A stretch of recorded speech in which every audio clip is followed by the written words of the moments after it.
I am so thrilled to be here today with my friend Lisa Hartley, celebrant, formerly Simply Ceremony, and author of Love and Salt Air, a heart map of loss and healing. Thank you so much for being here today, Lisa, on the Living Resource Project. I am so honored to be here. I am just tickled pink. The Living Resource Project is a compassionate communities project that serves to remind us that we already have what it takes to support the dying and the grieving among us, and that we need each other on this journey of life, which includes death. So, Lisa, I have invited you to come here because you work in the realm of community death care. Can you share a little bit about the work that you're doing out there in your community? I would love to. I would love to. For the past 12, 13 years, professionally, I've been working as a celebrant. So typically, I come to a family when someone has died and start a discussion with them, whatever it takes to bring the family. And I call it the family of the heart because sometimes our families look very different than the nuclear family. And sometimes it's a nuclear family. And the first conversation is kind of getting the stories to happen and giving the people permission to remember, to re-love the person in a different way, and ultimately giving them permission to remember and to recreate the relationship in a different way. I mean, we talk about reweaving the tapestry of your life after someone has died, someone's been removed, and you have to find a way to reconnect, to rebuild that community, to fill that hole. And that's through storytelling and sharing memories and sitting with a family. If it's working well, I just sort of tell them what we're going to do and I prompt them, and they'll just start to bubble up. Oh yeah, and tell me what they want to do. And it's like, can I do that? Can I say that? And I'm like, yes, you can. And it gives them permission to create a ceremony that allows the full expansion of the person and the relationship and all the different layers of relationship, the good, the bad, and the ugly. And it can look very different for each family. The structure is often very similar. It astounds me. We need similar things, right? We need to light a candle. We need to say something sacred. We need a beginning, a middle, and an end. But the content is different because each of us are individual and the relationships are different, right? I keep wanting to weave it with my hands here. But we know a person in a different way. So people will say things afterwards, like after the ceremony, rather. Oh, I didn't know that about them. Oh, I learned something new. Or, oh, that's so neat. They reminded me of.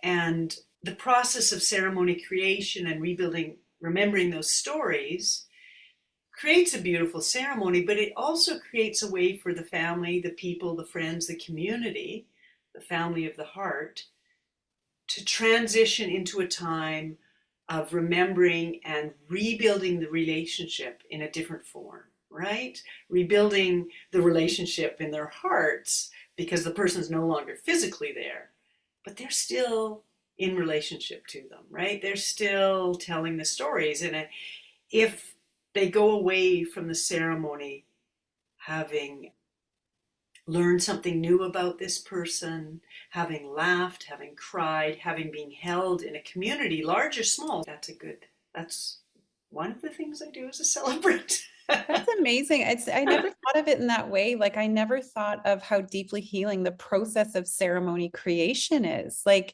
you're describing that, and that's very much part of the practice of end of life doula, this idea of catching the story of a life or a death or both, and then being able to hold it.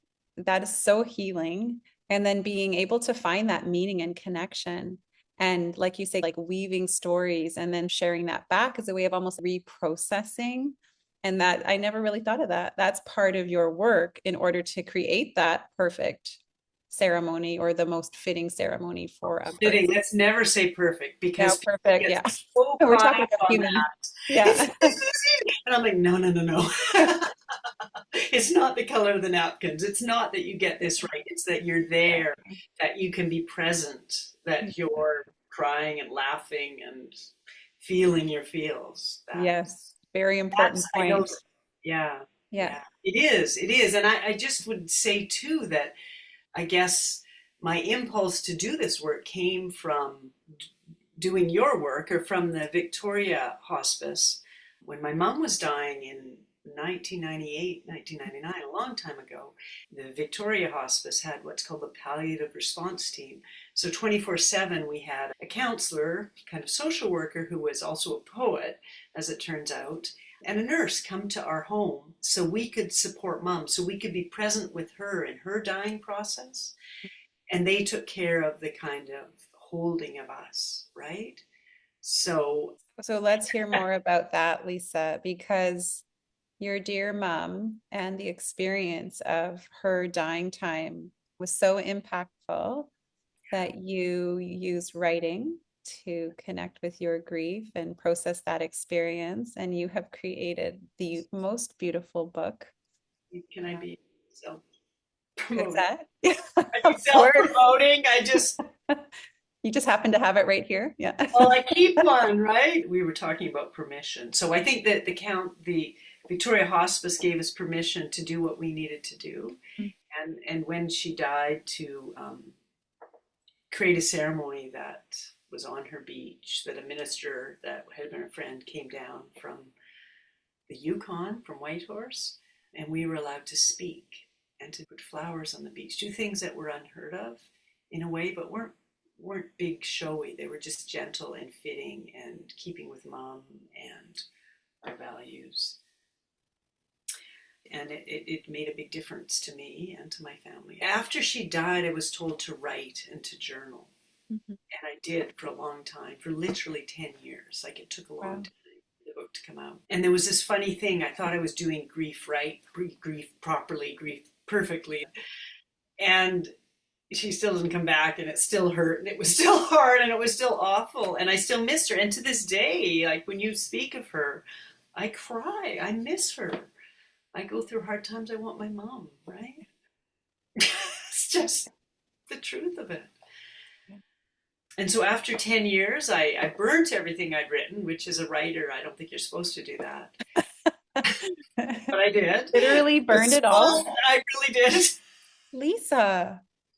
But So, it was my personal stuff. It didn't, I don't know. And then I sat down to write again. It's a small book. Nobody grieving needs a large book. So it's a very, and I wanted it to be. And I sat down to write, and I heard her voice in my head hmm.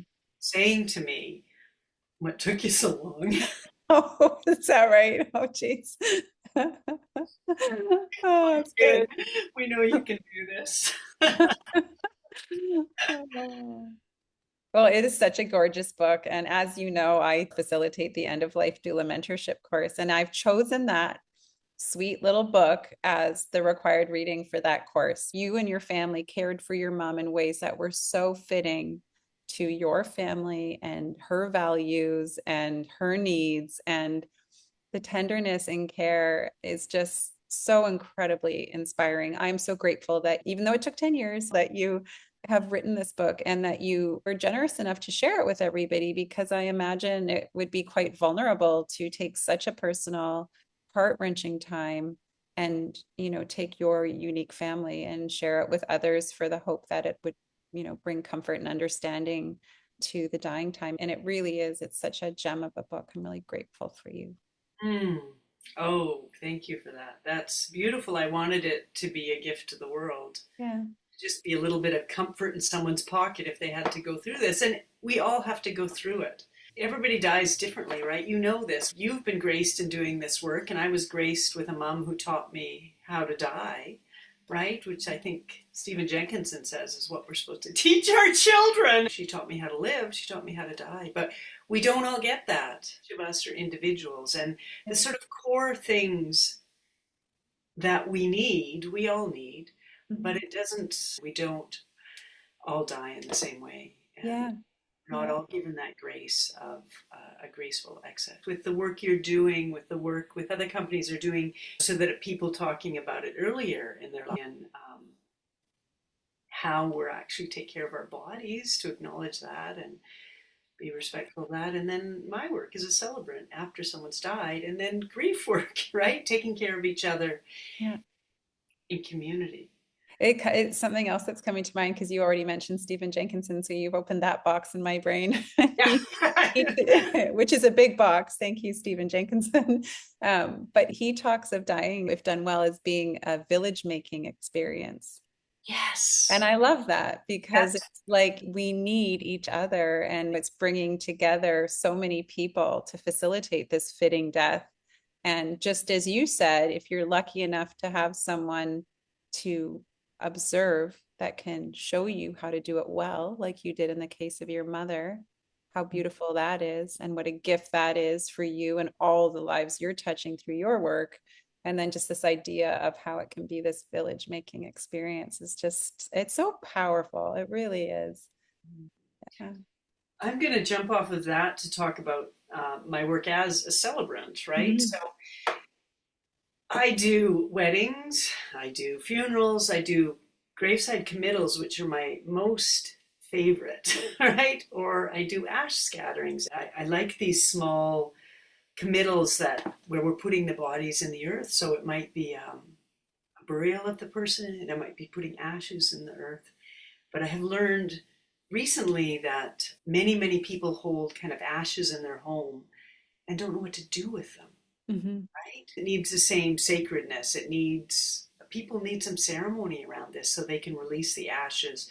I had an experience recently with a family member who died early in his life, and we had his ashes, and the family didn't know what to do. It wasn't my immediate family, but they were all together, and all of a sudden they were going to put his ashes in the lake, and this was going to happen. And they all came together, and luckily I was able to get there to be there too. I really wanted to be there, and they asked me to hold it, and they had songs. I brought rosemary for remembrance. They had the ashes, and we put together a ceremony in the moment.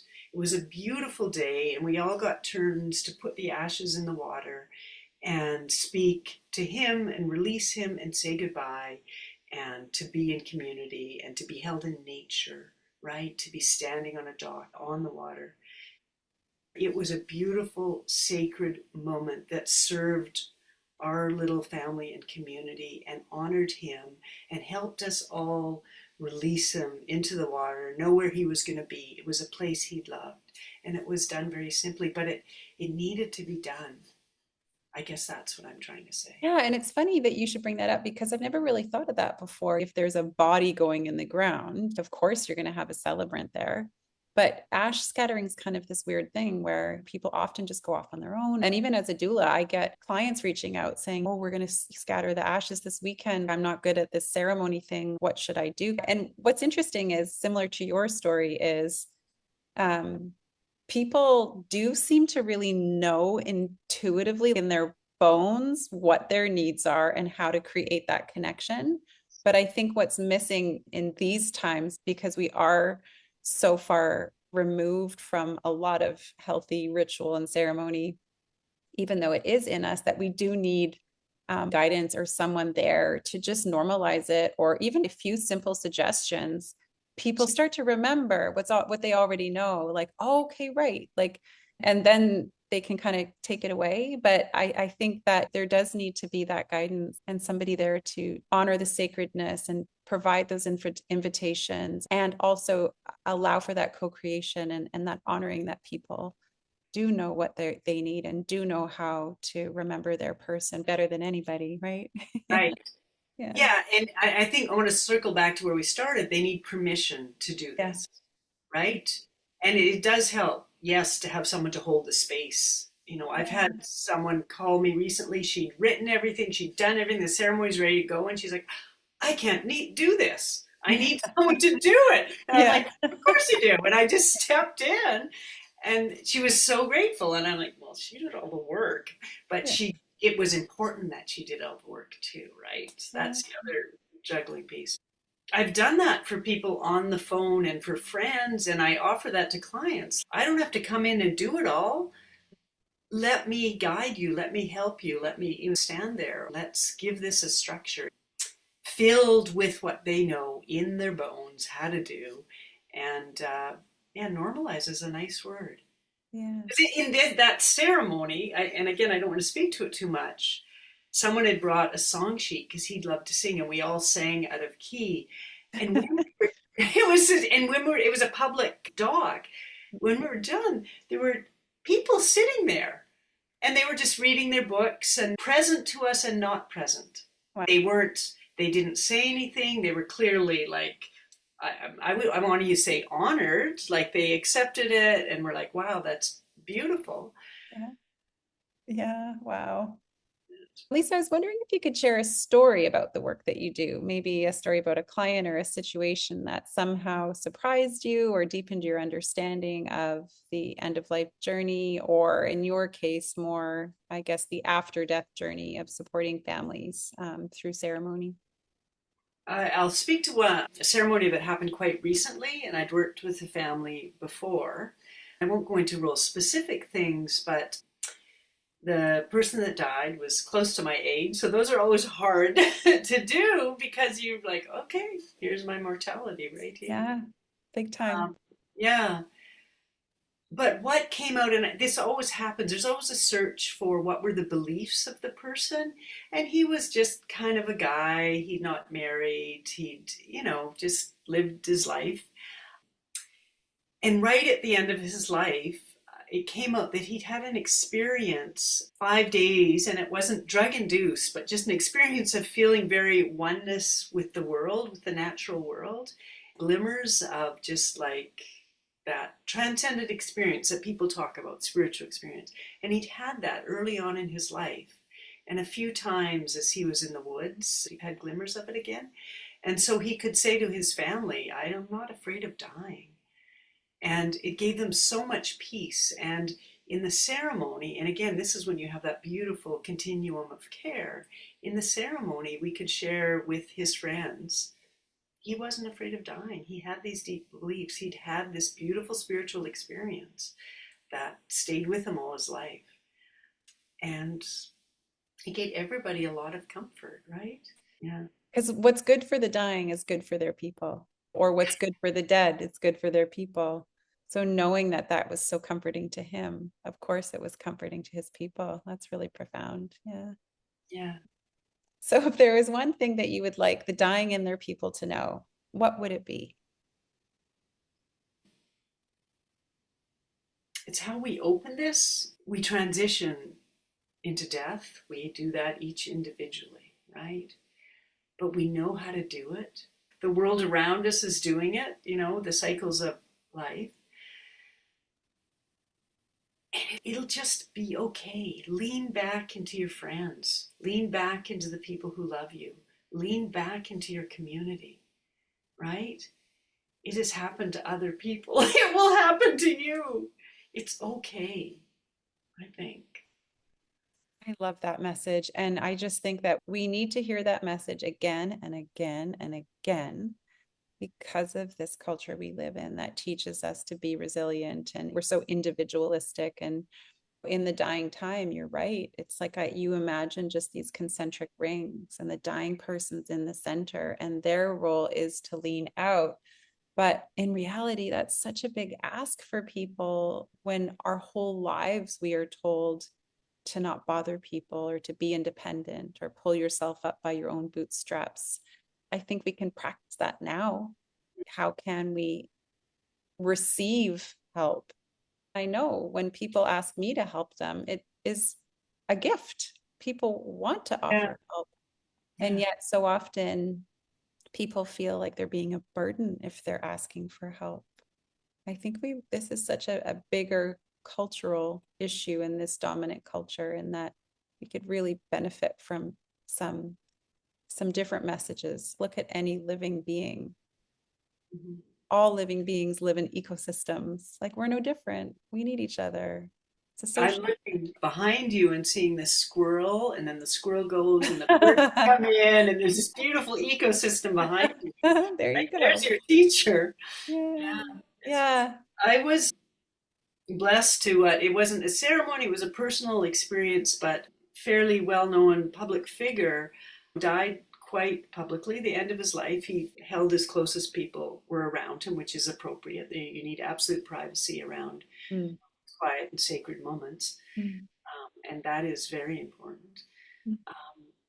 But that in the process of the grief and the process of his dying, he turned into his community, and the community thanked him at the service because Yeah, it allowed us to help and to be part of a it. village making event. Yeah, yeah. Yeah. Oh, beautiful.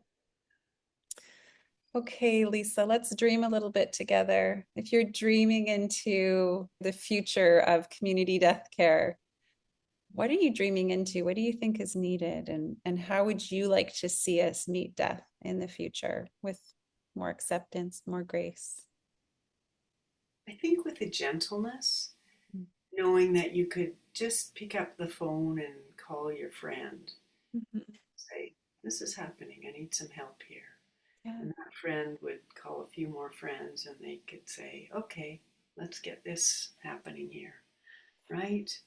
And then it wasn't huge disruption of life and drama and that, but just a like, okay, this is what we're doing now. This is your dying time. Yeah. I love that. Thank you. Okay, before you go, we're going to pull a little card. This is the Okay. gratitude deck from the schooloflife.com. I'm going to grab this pile, give it a little shuffle. You know, we've been talking about some big stuff, death and grief. Mm-hmm. We're going to end with some gratitude.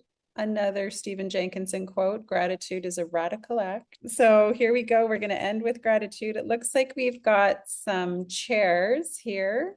Those look, and they're in a circle. And the note of gratitude is everyone messes up their life quite a bit.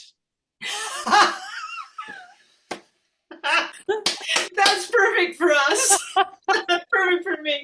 And can I just say that Oh my goodness. Oh. I want laughter at my funeral. Oh, that's so good. Oh. And can I say the circle is open too, It is right? It's open. open. The circle's open. Oh, so much love to you, Lisa. Thank you so much for being here. And for those of you that would like to get in touch with Lisa, her contact information is in the show notes. And you can also head over to her website and see about grabbing a copy of Love and Saltaire, a heart map of loss and healing. Beautiful book. Yeah, thanks for taking the time to be here today on the Living Resource Project. Thank you, Tracy. It's been an honor. Bye for now.